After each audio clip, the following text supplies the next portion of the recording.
Deus Todo-Poderoso, Deus eterno e justo, nós queremos te agradecer por mais um dia, por mais uma semana. Queremos te agradecer porque o Senhor é conosco. Em todos os aspectos da nossa vida, o Senhor tem se mostrado presente, tem nos sustentado, tem nos ajudado, tem nos fortalecido, tem derramado sobre nós muita graça, muita compaixão, muita misericórdia. E nós resolvemos nesta manhã, mais uma vez, te adorar, porque a nossa alegria é te adorar. Nós podíamos fazer outras coisas, poderíamos estar até não fazendo nada, mas resolvemos nos juntar aqui como igreja do Senhor para adorar, para exaltar, para glorificar o Senhor, para engrandecer o Senhor, para prestar um culto ao Senhor, um culto em espírito e em verdade, um culto racional. Recebe, Senhor, a nossa adoração, recebe a nossa gratidão por mais este dia, recebe a nossa gratidão por estarmos vivos e fala conosco, Senhor. Fala. O Senhor tem falado com a gente todos os dias, fala hoje também, nos ensina. Ajuda-nos a entendermos, a vivermos o verdadeiro Evangelho. Dá-nos, Senhor, da Tua santa graça, do Teu maravilhoso poder, uma faísquinha da Tua presença, uma faísquinha da luz da Tua glória é suficiente para aquecer a nossa vida toda nesta manhã de muito frio. Livra-nos, Senhor, da mentira e dos mentirosos também. Esta é a oração que eu apresento por todos nós, no santo nome do Cristo Jesus. Amém.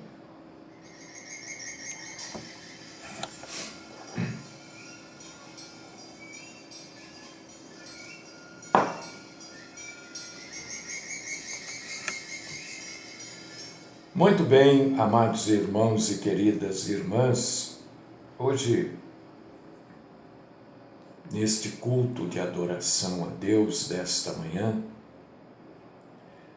é claro, eu quero mais uma vez levar a palavra de Deus, esclarecer sobre a Bíblia Sagrada e defender a Bíblia. É claro que a Bíblia não precisa da minha defesa, porque ela se auto-explica, ela se autodefende. Mas eu, como um serviçal das coisas santas, me vejo obrigado, frente a tudo que a gente tem acompanhado por aí, defender a palavra de Deus, que é, na verdade, o que nos resta. Eu não vejo grande coisa que nos reste neste mundo, mas vejo a palavra de Deus como aquilo que nos resta neste mundo tão corrompido, aonde você fala a verdade e as pessoas riem cinicamente daquilo que você está, da verdade que você está falando. Eu acho que é o mais baixo,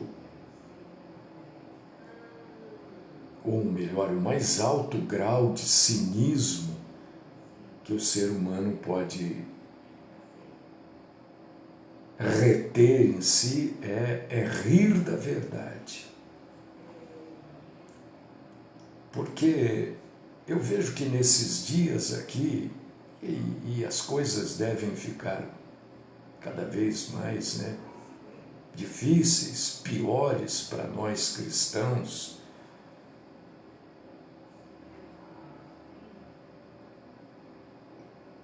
porque é isso que o Senhor deixou como instrução de vida para nós, que nós passaríamos por situações em que alguns até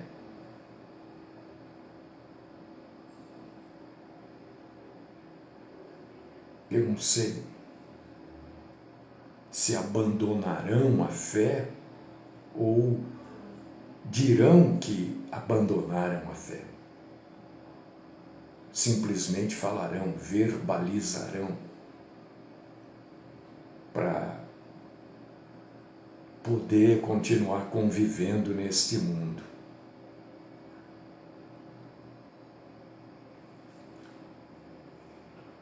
E está cada dia mais difícil ser cristão. Você que está aí me acompanhando, você que depois vai ver este vídeo, você já deve ter ouvido sobre as promessas que Deus tem para a sua vida.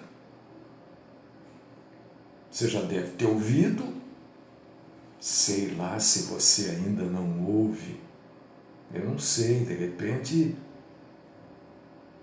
as pessoas ainda gostam de ouvir isso, mesmo sabendo que é mentira.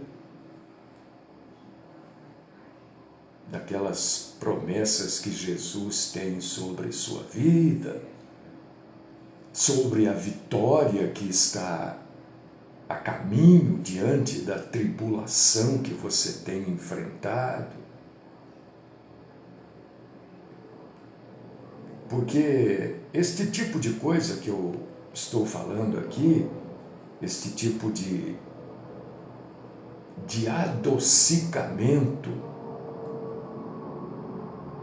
ele vem, esse tipo de ilusão, na verdade, vem disfarçado ou disfarçada, de mensagem de ânimo, mensagem de esperança. Mas aí o tempo passa, as coisas não caminham do jeito que se esperava. Quem tem enfermidade, na maioria das vezes a cura não vem. Aquela porta que a pessoa precisa, não se abre. Não, o Senhor está abrindo uma porta, porque porta que Deus abre, ninguém fecha. E aí você percebe que o problema e o sofrimento persistem. Quem é que ainda não se viu numa situação dessas?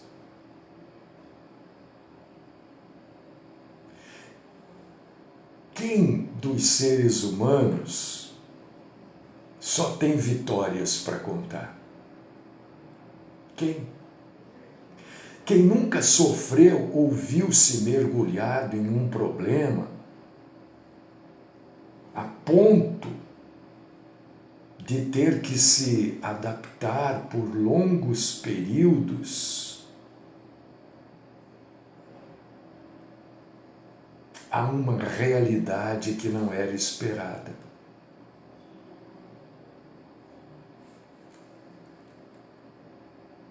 Infelizmente, amados irmãos e queridas irmãs, para muitos cristãos o Evangelho tornou-se um meio para melhorar de vida.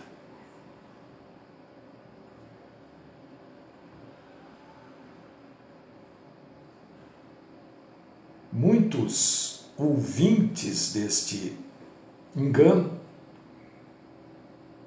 continuam a seguir aqueles que isso pregam, na expectativa de que as coisas vão melhorar, vão mudar, e de que a vitória está chegando.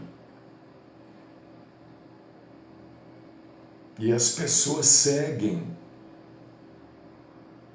este falso ensino, esta falsa doutrina, na expectativa, na esperança, né, de que problemas, de que sofrimentos chegarão ao fim, se as pessoas continuarem simplesmente acreditando nesse conto de fadas. Não, irmão, irmã, sempre deixando isso muito claro, não que seja de forma nenhuma inapropriado você desejar uma vida melhor, você buscar mais qualidade de vida, claro que não, óbvio que não. Isso é instintivo. Todo mundo nasce com isso. Todo ser humano quer viver melhor. Isso é instinto. Isso é natural. E eu também não sou diferente. Mas eu não posso deixar de alertar, e faço isso todos os dias praticamente, sobre os riscos disso se transformar num motivo de vida. Porque a corrida atrás dessas coisas é uma corrida vã, né? Se você, hoje é um dia que está ventando um pouco. Se você sair correndo atrás do vento, você vai alcançar o vento. É como correr atrás dessas mentiras, é como esperar essas mentiras. E muitas vezes, quando se fala desse tipo de coisa, desse evangelho que é de fadas, né? Não é o evangelho do nosso Senhor Jesus Cristo, citam-se pessoas que foram abençoadas por Deus, com bênçãos materiais, né? Então, normalmente é citado Abraão, é citado Davi, mas se esquecem de citar aquelas outras pessoas, aqueles outros personagens da Bíblia que viveram uma vida difícil, conturbada, até miserável. E eu cito Jeremias, Paulo e o próprio nosso Senhor Jesus.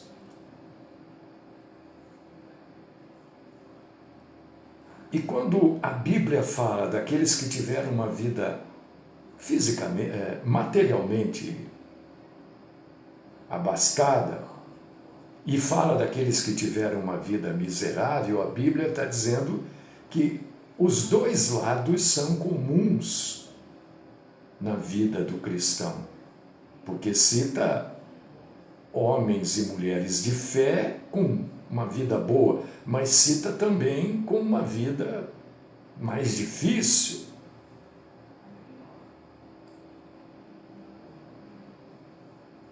Então, citando os dois lados, a Bíblia diz que aquilo que está escrito é representação da realidade. Os dois lados existem. Há cristãos afortunados e há cristãos pobres. Há cristãos sadios e há cristãos enfermos. Há cristãos com vidas pacíficas e felizes e outros cristãos com vidas conturbadas, com dores, conflitos.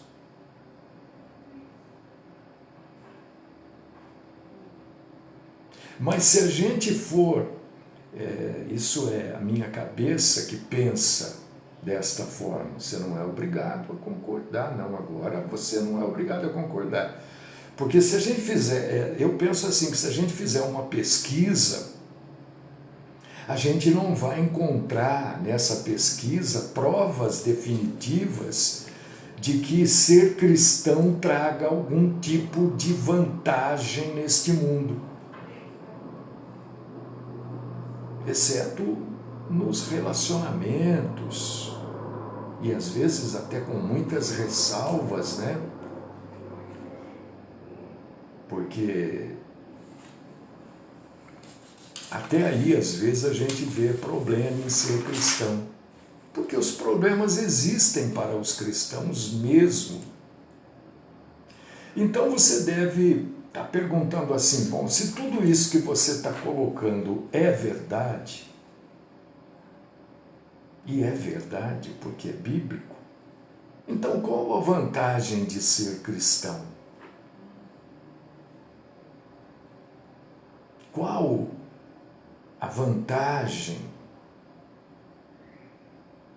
de seguir Jesus?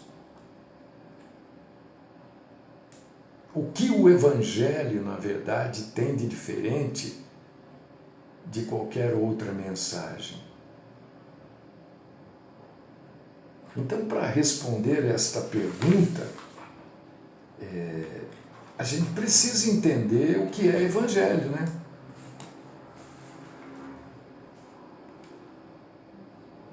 O que é Evangelho? A resposta é simples, mas é uma resposta simples, mal compreendida e explorada de maneira pecaminosa. O Evangelho nada mais é do que uma boa notícia, uma notícia boa sobre a salvação em Cristo. Isso é Evangelho. E isso está escrito em Romanos capítulo 1, versículo 16. Pois não me envergonho do Evangelho. Agora vai explicar o que é o Evangelho. Porque é o poder de Deus para a salvação de todo aquele que crê. Primeiro do judeu e também do grego. Quando ele fala também do grego, está falando das outras etnias. Isso é Evangelho. Evangelho é salvação, não é não é nada diferente disso. Qualquer coisa que apresentem como evangelho diferente de salvação é falso. E salvação é óbvio, pelo menos para mim é óbvio, é a solução de Deus para que a gente não vá para o inferno. E é duro, viu? Você tem que falar assim para a pessoa, olha, se você continuar assim, você vai para o inferno. Primeiro que a pessoa vai brigar com você, vai ficar com muita raiva de você.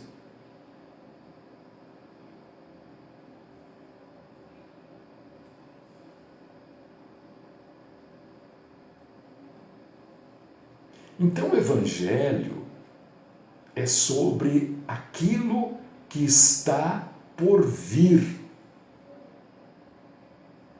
Evangelho é sobre o porvir. É sobre a vida eterna com Cristo e não sobre a vida terrena e passageira deste mundo.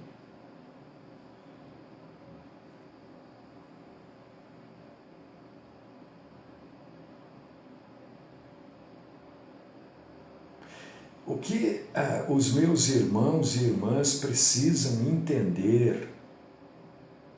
Eu não estou sendo frio, não.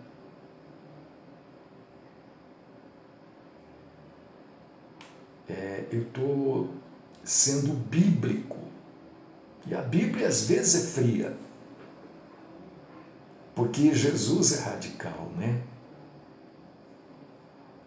A gente precisa compreender que nenhuma outra mensagem de ânimo ou consolo, ainda que extraída da Bíblia, se compara ao Evangelho. Porque o Evangelho, de uma maneira extremamente específica, é sobre a cruz de Cristo. E a cruz nada mais é do que a libertação do poder do pecado. A cruz é sobre o pagamento da dívida que tínhamos com Deus. Está lá escrito isso que eu estou falando. Você pode abrir aí e ler Colossenses, capítulo 2, versículos 13 e 14. Você vê que o Evangelho, ele fala, ele traz mensagens, ele traz ensino para a esfera espiritual e não material. O Evangelho não, o único tratamento material que tem no Evangelho, presta atenção, por favor, o único tratamento espiritual que tem material que tem no Evangelho é que a conversão é feita em vida. E a vida é material, enquanto estivermos aqui. Então, você, matéria, existe a possibilidade de conversão para a vida futura espiritual. É a única coisa material do Evangelho. Porque a mensagem do nosso Senhor Jesus Cristo, meu irmão e minha irmã, não se iluda. Eu sempre falo isso, gente, há 25 para 27 anos, quase 30 anos eu falo isso. Não é que eu falo, é porque está na Bíblia que eu falo. A mensagem do Evangelho refere-se ao futuro. Pode ler aí, leia aí, por favor, leia Romanos capítulo 6, versículo 8. Leia os versículos anteriores e posteriores. Eu vou repetir. Leia também Hebreus capítulo 10, versículos 35 e 37. Eu vou repetir. O Evangelho refere-se ao futuro, não ao presente. O Evangelho, ele é para falar para a gente da esfera espiritual e não material. Qualquer um que pegar o Evangelho, quiser transformar o Evangelho, que mudar a mensagem, está enganando você. E se acredita naquilo que está falando, está se enganando também.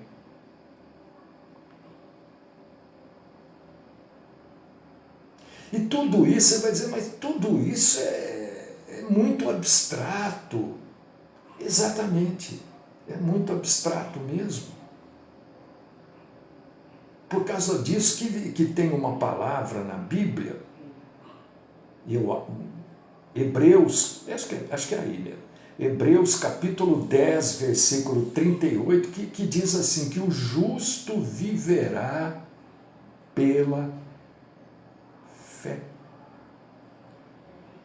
O justo viverá pela fé. Fé é abstrato. Ninguém... olha, me dá aí 100 gramas de fé. Não tem, é abstrato. Porque o justo viverá pela fé. Porque o Evangelho é abstrato.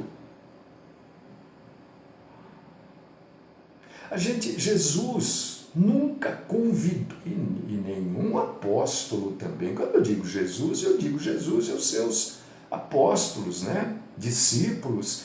Jesus nunca convidou ninguém a crer no Evangelho, porque o Evangelho traz recompensa, presente, bens materiais. Não existe isso na Bíblia, irmão, irmã.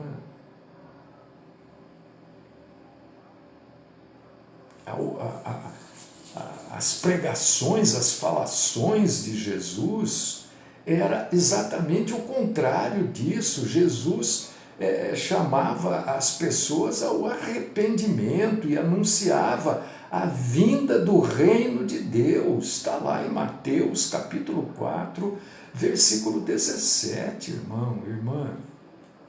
Eu não prego um outro evangelho, eu não sou um pregador diferente. Eu prego a Bíblia. Quem não prega a Bíblia do jeito que ela foi escrita é que é um pregador diferente. Não sou eu, não. Não falta. Aliás, é o que mais tem, né? São estes que pregam o evangelho terrestre. O que é um evangelho terrestre? É um evangelho de recompensas materiais para esta vida.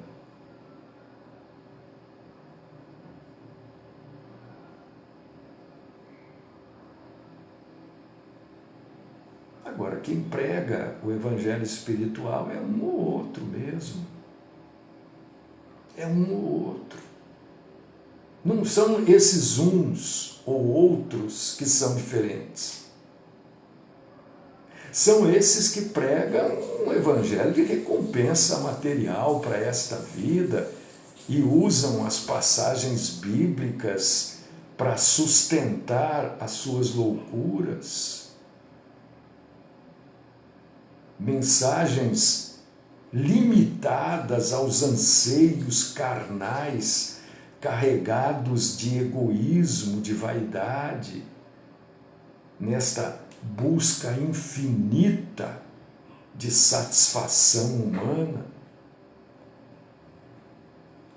A carne nunca se satisfaz. Quando você está com dor de barriga, você pede para Deus curar a dor de barriga. A dor de barriga passa, daqui a pouco você está pedindo outra coisa.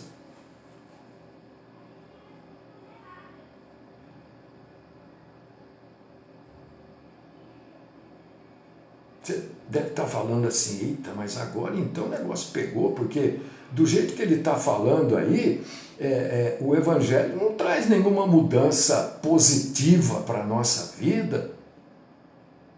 E aí você pode estar assim, não é isso não, porque, olha, eu conheço bons exemplos de pessoas que tiveram as suas vidas excepcionalmente melhoradas. De repente você vai se usar como exemplo. A minha própria vida mudou, eu tenho isso, eu consegui aquilo, né? Casamento feliz, família restaurada, libertação de vício e outros tantos exemplos que as pessoas usam.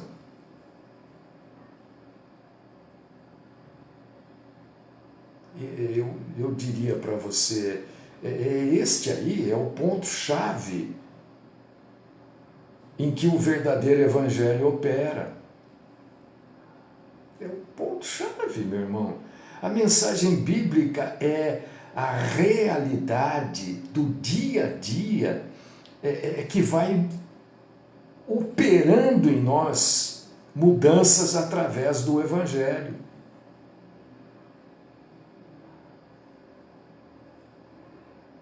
Eu não preciso vir aqui e falar, olha,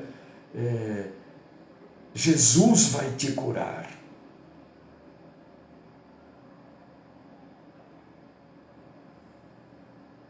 porque é Ele, Jesus, que cura, não sou eu. Então, se é Ele que cura, Ele vai fazer.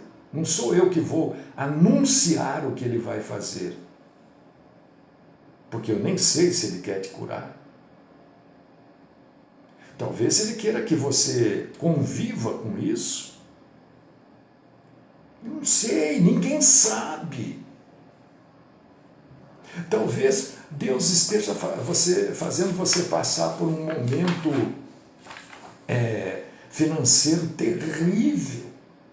Não, Deus vai restaurar suas finanças.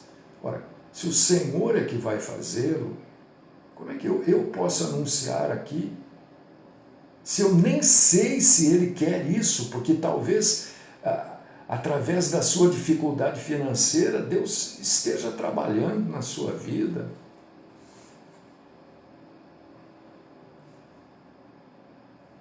É claro que existem pessoas que só, quando se sentem desconfortáveis, né, é que passam a crer em Jesus.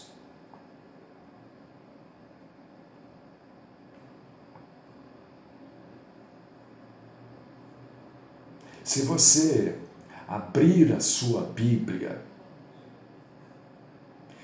em Mateus capítulo 5, versículos do 3 ao 12, né, você vai ver que Jesus traz ali, nessa abertura do Sermão do Monte, palavras de consolo, palavras de esperança.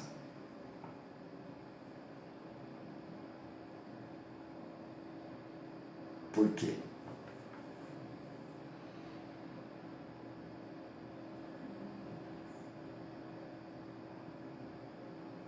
Então, eu estou trazendo tudo isso nessa sexta-feira, tudo isso que eu falei é para dizer para você isso que eu vou falar agora.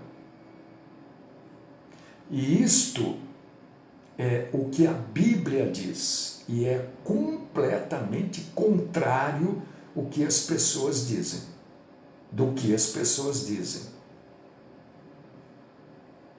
Se a sua vida cristã não é um exemplo de prosperidade, de paz, de felicidade, isso não quer dizer, meu irmão, minha irmã, que você esteja necessariamente colhendo algo que plantou, viu?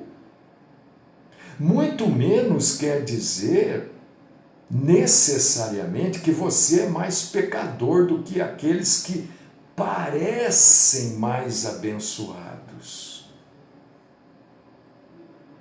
Por vezes, os frutos do Evangelho se manifestam através do sofrimento, através de perdas, através da frustração, através da aparente falta de sorte.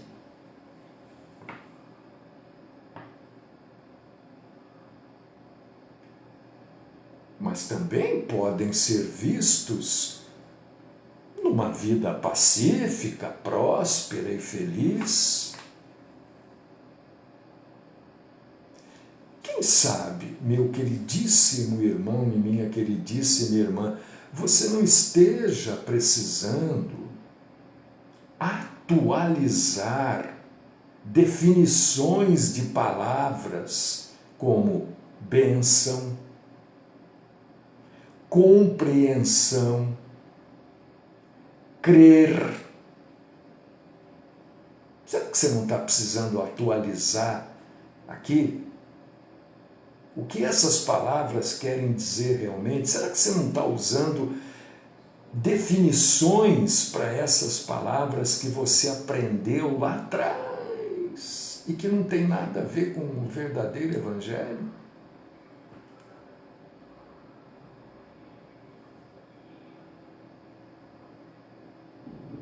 A Bíblia, meu queridíssimo irmão, queridíssima irmã,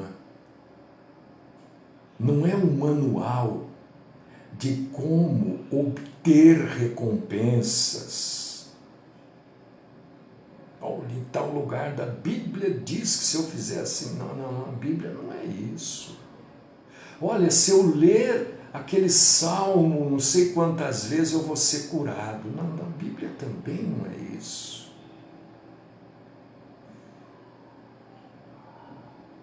A Bíblia é uma mensagem de fé em Cristo Jesus, apesar das recompensas. Isto é a Bíblia. Atualize um pouco aí o que você pensa sobre bênção, sobre fé, sobre crer. Faça isso. Pegue um pouquinho do seu tempo e faça isso. Eu creio que o Senhor vai falar muito contigo.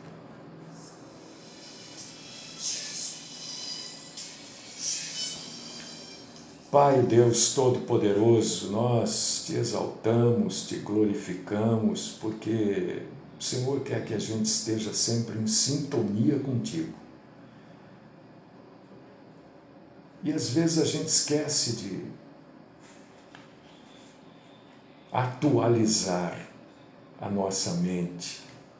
E nós continuamos com os ranços antigos, mesmo que pequeninos, e eles nos atrapalham a ver a verdadeira glória do Senhor nas nossas vidas. Grato, Senhor, por todo o ensino que o Senhor nos deu hoje.